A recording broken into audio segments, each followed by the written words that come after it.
50 up, वैयक्तिक 50चा पल्ला पार केलाय आशिष पाटीलनं या स्पर्धेतील पहिला अर्धशतक।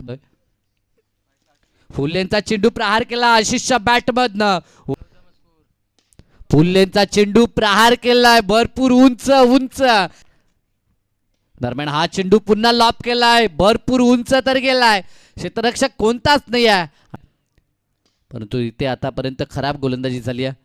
फटका चांगला आहे, मिडऑफच्या डोक्यावरनं बॉलला काढलंय ते इनफिल्डच्या वरतून अगदी इथे देखील वन्स अगेन त्याच दिशेला। आता मात्र पुढील चेंडू लक्ष्मण यांचा, पुन्हा जागा बनवली होती परंतु बॉल चालला बॅकवर्ड स्क्वेअर लेग रिजन मधून, अगदी आउटफील्ड फास्ट आहे बॉल। पहिला चेंडू आशिष साठी डाऊन दी ग्राउंड, समोरच्या दिशेला लॉब केलंय बॉलला, 50 होईल का? फुल टॉस चेंडू, खरं तर आमंत्रण होतं, अगदी सहज सोपा हा चेंडू आणि त्याचा फायदा उचलला, बॉलला पाठवले ते स्क्वेअर लेगच्या वरतून। 50 अप, वैयक्तिक 50चा पल्ला पार केलाय आशिष पाटीलनं या स्पर्धेतील पहिला अर्धशतक। बॅट उंचावून अभिवादन स्वीकारायचं आतिश